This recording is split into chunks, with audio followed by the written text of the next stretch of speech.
be putting one of our amazing leader for the whole global impact team under the spotlight. It's not a spotlight stories that we pre-recorded. It's putting her on live right now with me under the spotlight. So Kaylah, Holland, welcome and thank you for joining me. Hi, thanks, Rawan. Yes, we're going to be discussing a little bit some of the amazing thoughts or ideas we have.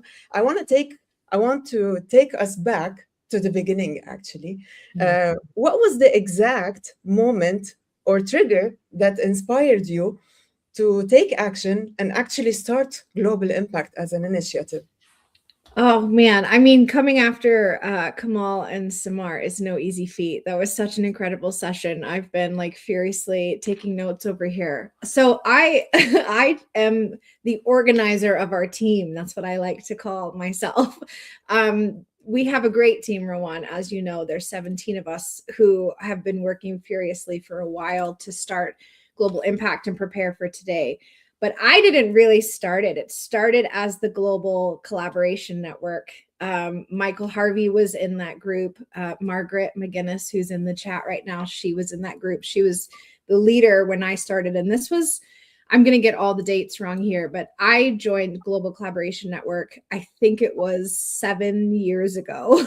So a long time. And the goal was really this. It was just getting global educators together. And at that time, they were doing a day like this, and I can't remember what it was called, but Tara Linney was involved, and it was like 17 hours of content. And so this was, I think they'd been doing it for a long time, and I joined the team, like I said, 7 or 8 years ago. And it was part of the ISTE community. And then ISTE kind of put all of our communities together into one kind of community leader program. And I really felt like the global group lost its voice in a sense. And so Margaret and I are friends, and I just said, hey, I think we need more global voices in the world in general. And this is so 3 years ago, it kind of started, we like to say, on a hope and a prayer with just like, I think global educators need a voice in this space. And so how do we get people together around the world? And so obviously that's a virtual program. And so we've started 3 years ago. We planned it so fast. I don't know how we ever went live. Members of the team who've been with me since then will probably say the same thing. But this is our 3rd year, and it's incredible. We have an amazing lineup today of just incredible educators from around the world sharing things they're passionate about. And I really love our theme this year about elevating human stories.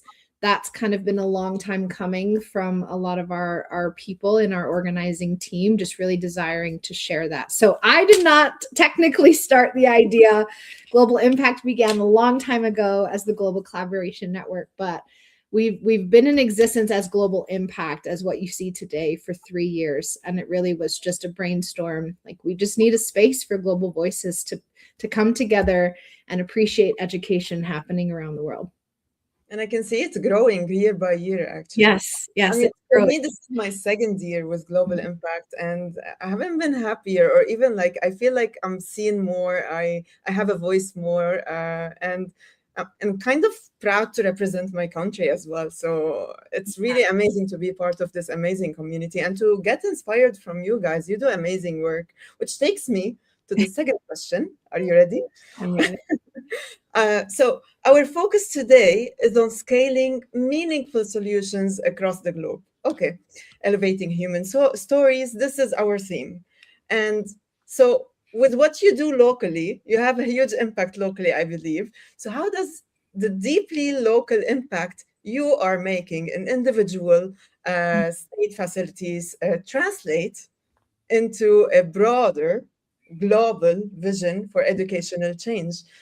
Would love to hear. I think that's a really interesting question because, I'm often kind of divided in my work sometimes. Like, I really am passionate about global education, but I live in the United States and I work with students in the juvenile justice system. And I'm also very passionate about that work. And so they don't often collide, together. It's like I'm one person in the day working with juvenile justice kids and one person at night working with my global group. But it really is just being who you are. If you are a passionate person and our whole theme is elevating human stories, right? So you're a passionate person and you're wanting to make meaningful change in the world. You can do that where you are in your school, in your day job, as we call it, or you can do that around the world through things like this. So my impact locally is the same as it is globally, I hope, because I try to be the same person. But at the end of the day, my work is all about, or my passion is all about giving people voices, amplifying their voices, giving them space to share their voices and make sure that people's work is seen. And I do that with my kids in the juvenile justice system, as well as trying to do that here with global impact. So I feel like that's my local and global impact, is really just trying to make sure unheard voices are valued and given space.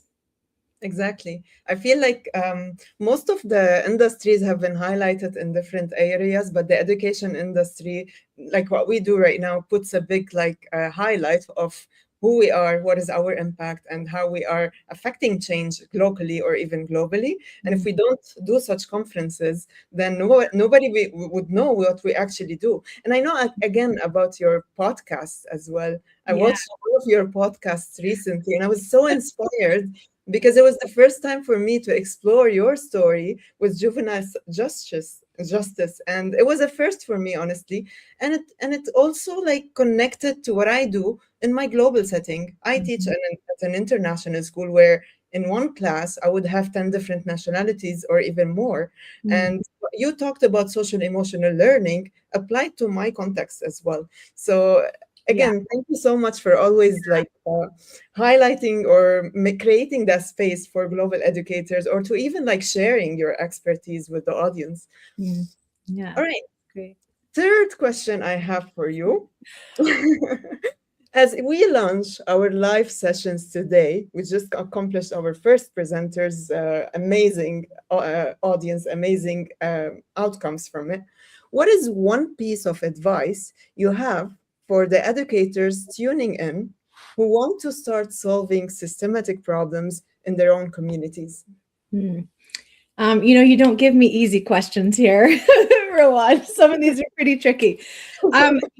Systemic problems usually begin with people, right? So people have created policies that are in place that have always been there, and no one knows why. That's my favorite question. So part of my work in my day job, as we've been calling it, is going into juvenile justice facilities and just asking a lot of questions. Why are kids not going to school? Why are, just really getting into the heart of what's happening in the facility. And I love asking why, because most of the time people can give me a basic response. And then if you ask why again, it's like, well, I don't really know. And then you ask why again. So it kind of gets down to this idea that every single thing, every policy, every systemic issue, every positive or negative thing taking place started somewhere with a person, with a human being saying, I want to do something, so let's put this policy in place, or, something like that. So because our systemic issues begin with people, I think we need to lead with empathy. I don't think we can come into a situation and really put our own mindset on it immediately. A lot of my global work began, I lived and worked in Haiti for a while before my work with juvenile justice.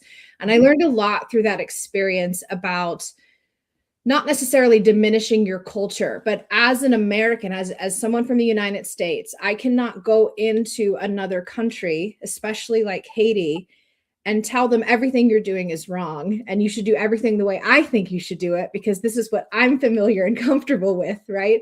So it's almost like you have to come in with empathy and respect for other people, keeping dignity at the forefront, right? And just asking a lot of questions. So I don't think that's one answer, but that's kind of my multifaceted response. It takes a lot to really handle systemic issues. And I think in order for us to really do that well, we have to lead with empathy and curiosity. We have to ask a lot of questions, and we have to put ourselves, diminish ourselves a little bit so that we're retaining the culture of the program that we're working with, if that makes sense. Makes a lot of sense, actually. And the third one you mentioned, diminishing ourselves a little bit, this is the hardest part in leadership qualities, actually. Yeah. And rarely we find leaders who have that quality, actually. And you put it in the right way, honestly. Anyway, I don't want to take more from your time. I want to thank you so much for joining me. Yeah. It was a pleasure to hear from your expertise. And you guys, this is Kaylah Holland. Thank you so much. Oh man, you're silly. Thanks so much, everybody. Thanks for joining. Thanks again for joining this live session as part of the Global Impact Virtual Conference. From our whole global team, we are so grateful for your participation.